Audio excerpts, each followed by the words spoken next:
परीक्षित कहते हैं कि है वंश का अंत करने के लिए स्वयं भगवान ने परशुराम के रूप में अवतार ग्रहण किया। 21 बार क्षत्रियों का विनाश किया पूरे विश्व के। राजा परीक्षित ने पूछा, प्रभु क्या अपराध हो गया क्षत्रियों से कि भगवान परशुराम जी ने 21 बार घूम घूम करके पूरे भूमंडल से क्षत्रियों का विनाश किया। श्री सुखदेव जी महाराज कहा कि परीक्षित, ये उन दिनों की बात है जिस समय है वंश का अधिपति शास्त्राबाहु अर्जुन, वो एक महान बलवान श्रेष्ठ राजा था और खास बात उसने दत्तात्रेय जी को प्रसन्न कर लिया था, अवधूत शिरोमणि दत्तात्रेय जी, और उनसे 1000 भुजाएं, कभी शत्रु से युद्ध में पराजित ना होना, कभी कोई ऐश्वर्य की कमी ना होना, जो इच्छा करे वो प्राप्त हो जाना, ये सब वरदान प्राप्त किए थे भगवान दत्तात्रेय जी से। अब अबाध बल, अतुल संपत्ति, तेजस्विता, वीर, कीर्ति, शारीरिक बल, सब कुछ दत्तात्रेय जी से प्राप्त हो गया था। एक तरह से वो महायोगेश्वर खुद बन गया था दत्तात्रेय जी की कृपा से। शास्त्राबाहु अर्जुन वो ऐसी सिद्धियां जान गया था कि सूक्ष्म से सूक्ष्म, स्थूल से स्थूल वो शरीर धारण कर लेता।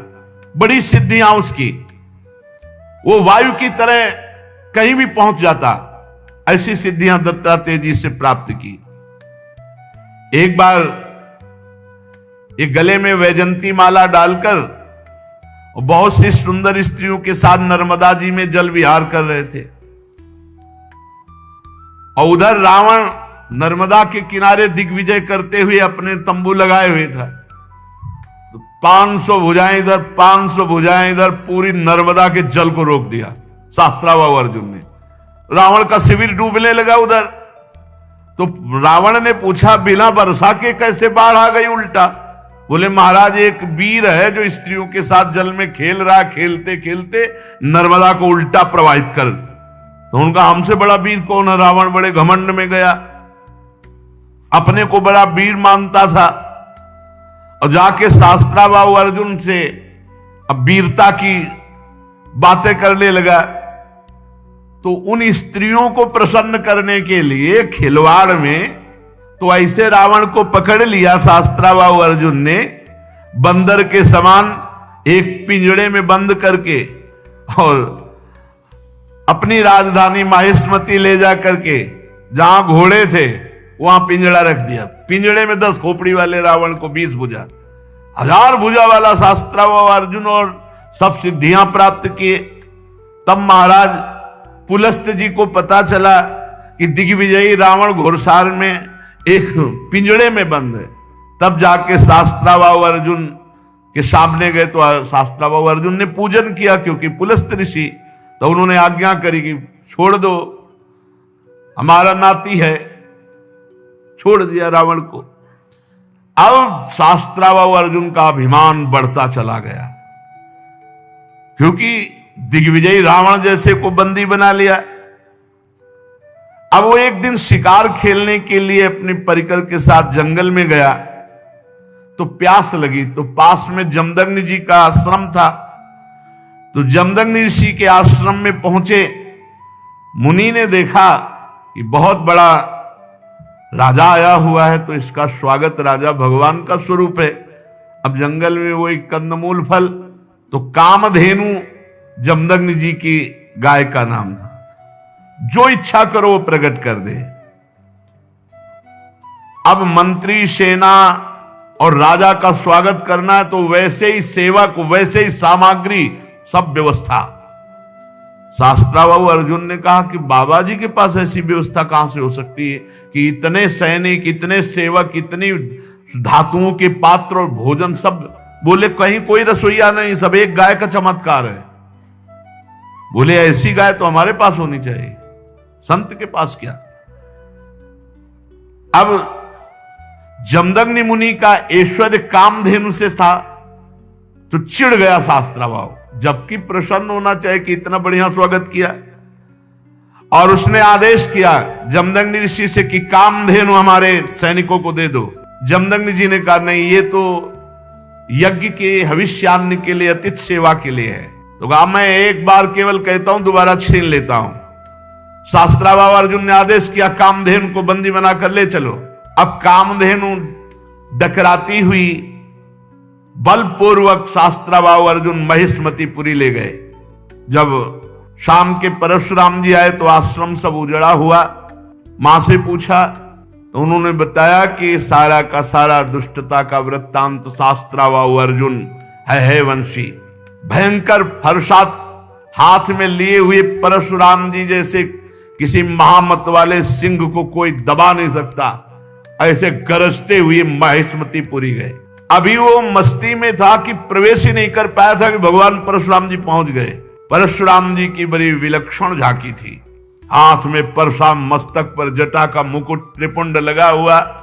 जे भी शास्त्राबाव अर्जुन झपटा, भगवान परशुराम जी ने जो जटाएं सूर्य की तरह चमक रही थी खोल लिया और हाथ में फरसा धारण करके बात की बात में सारी सेना को विध्वंस करके और उसके 1000 भुजाएं जो भगवान अवधूत शिरोमणि दत्तात्रेय जी के द्वारा दी थी, सब काट के गिरा दी।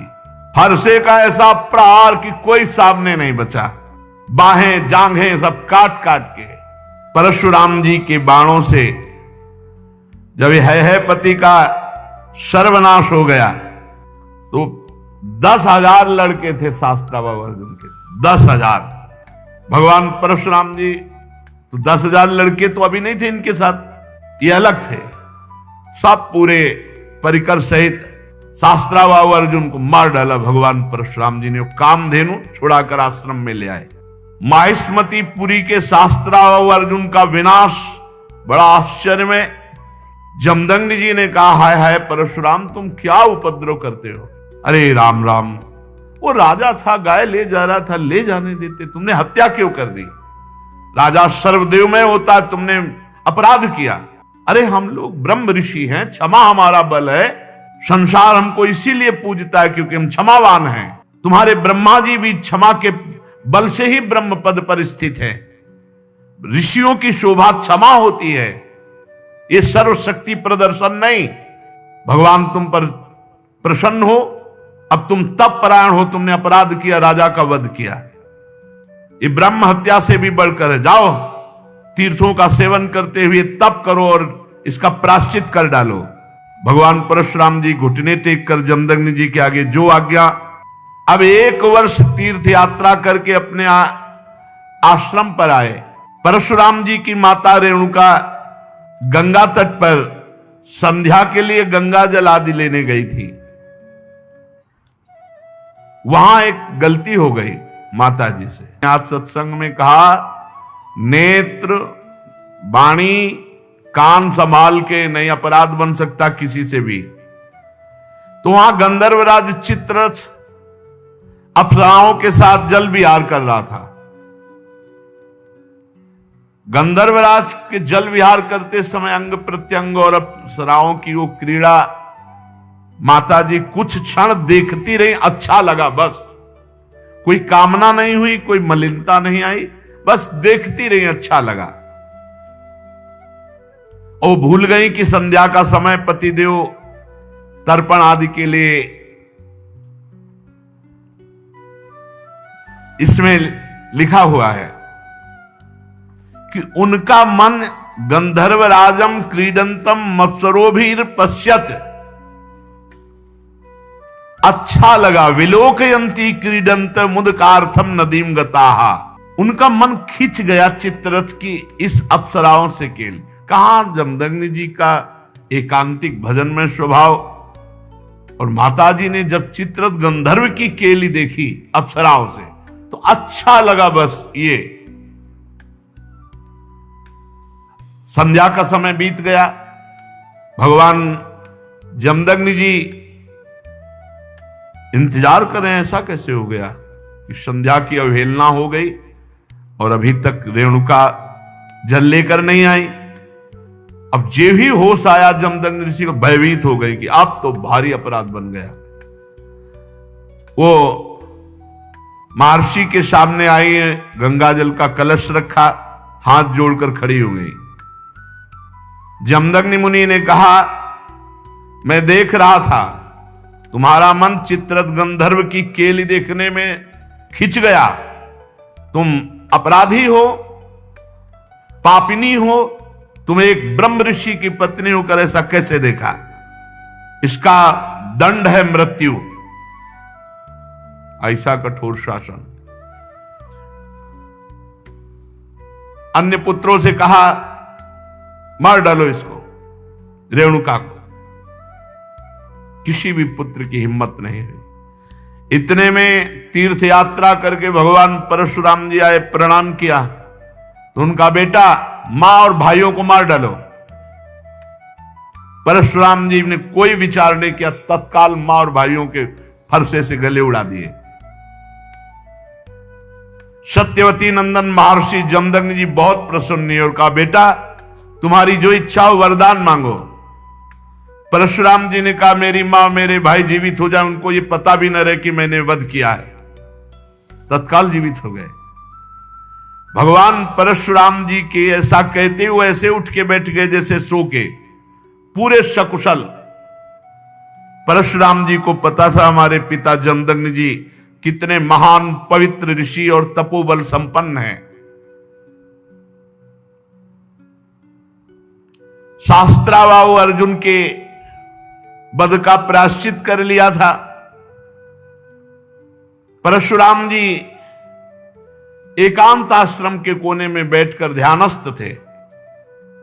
बहुत दिनों के बाद शास्त्राबाहु अर्जुन के लड़कों के हृदय की जलन, वो आए और देखा महर्षि जमदग्नि अग्निशाला में ध्यानस्थ बैठे हैं। उनको बाहर की कोई शुद्ध नहीं, वो सब प्लान बना के आए थे। पूरे आश्रम को उजाड़ दिया और माता रेणुका बड़ी दीनता से प्रार्थना कर रही थी, एक भी बात ना मानी और जमदग्नि जी का सिर काट ले गए।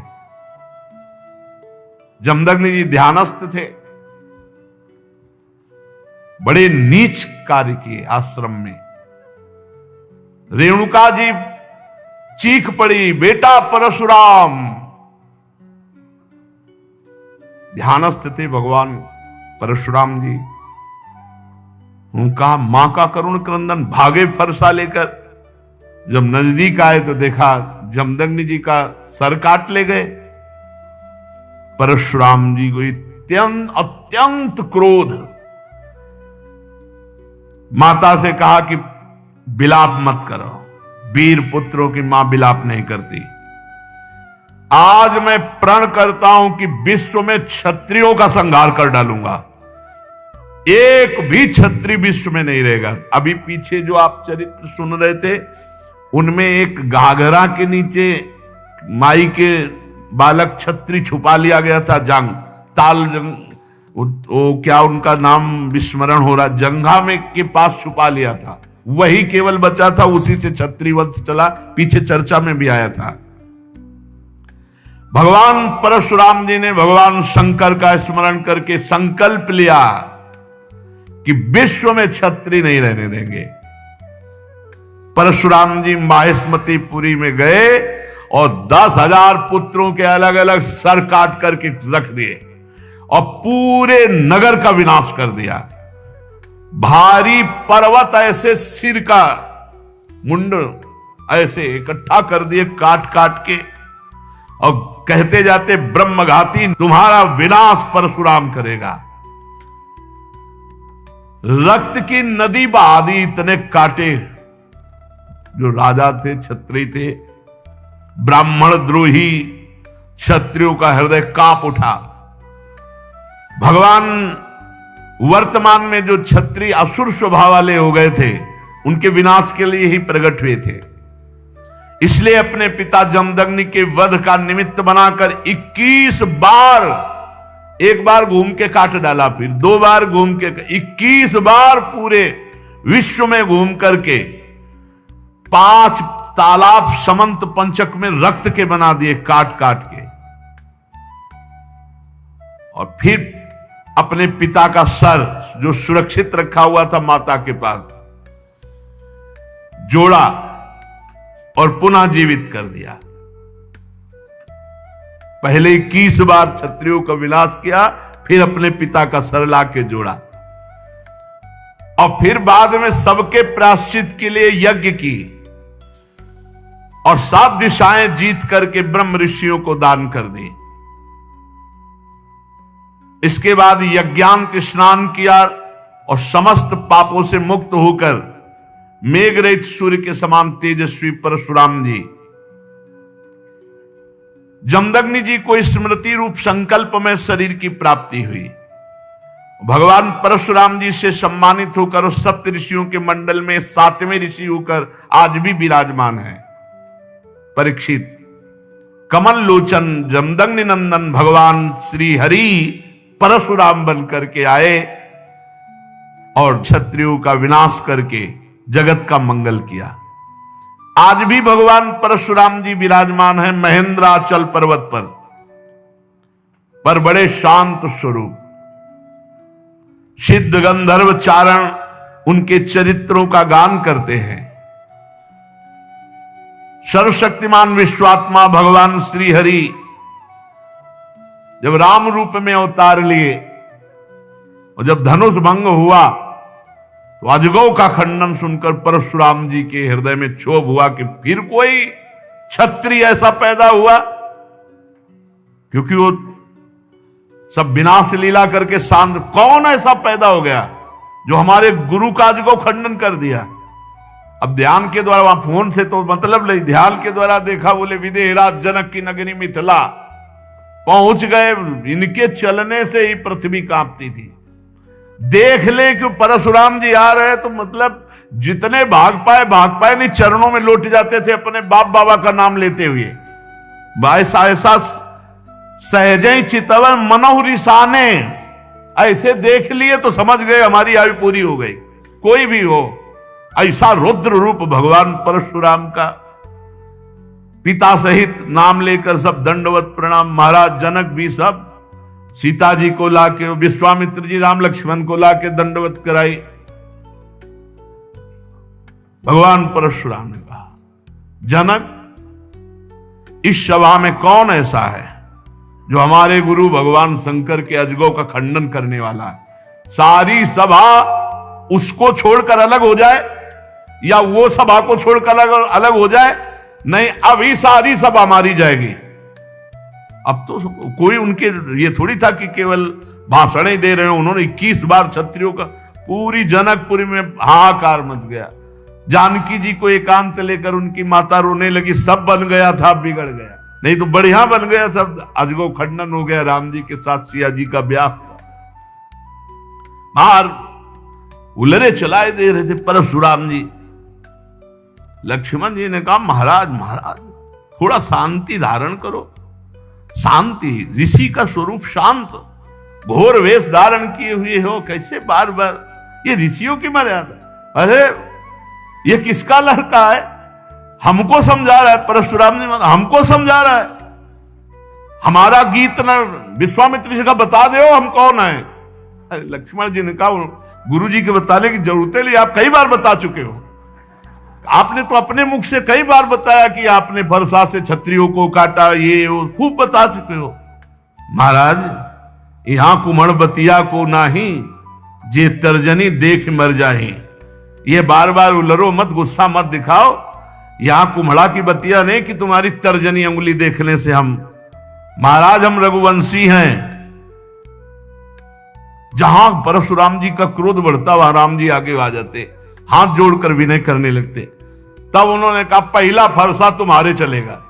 राम जी से कहा कि पहला, क्योंकि जब हमको क्रोध आता है, ये छोटा राजकुमार क्रोध दिलाता है, इसको तो समझाते नहीं और हमसे विनय करते हो, और हमें लगता है कि तुम्ही ने अजगौ खंडन किया है। राम जी ने कहा, हां आपका कोई दास, निज दास, वही ऐसा करने के साहस कर सकता है। अरे दास तो सेवा करता है, स्वामी के प्रति अपराध नहीं करता है। और बहुत क्रोधित होकर के तब उन्होंने कहा परशुराम जी से, सावधान, अभय होए जो तुम्हें डराए। पहली बात तो जो आपसे डर जाता है वो अभय हो जाता है, क्योंकि आपका स्वरूप ऐसा है। और दूसरी बात हम आपको बता रहे हैं, हम रघुवंशी हैं। काल भी सामने ललकार दे तो कदम पीछे नहीं हटाते। भगवान श्री राम के गंभीर वचन जे ही कान में पड़े वो आंख में आंख मिलाई तो थर्रा गए परशुराम जी और कहा, एक हमारा संशय निवृत्त करो, इस धनुष पे प्रत्यंचा चढ़ा दो।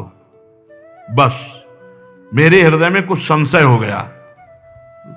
ऐसे ही जे ही लेने को हुए से धनुष आ गया, खिलवाड़ में चाप चढ़ा दी।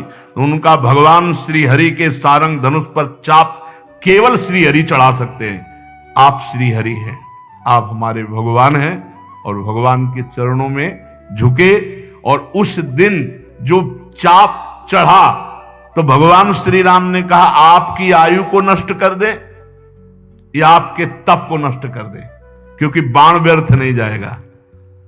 तो उनका, प्रभु हम तो आपके आश्रित हैं, तप को नष्ट कर दीजिए जिसे हम पुनः कर सकते हैं, लेकिन आयु और अंतर्ध्यान शक्ति आदि को नाश मत कीजिए।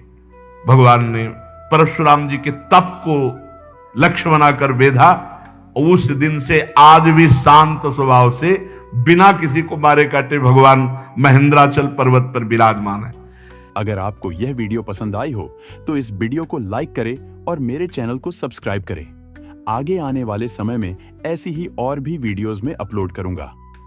अपना कीमती समय देने के लिए धन्यवाद।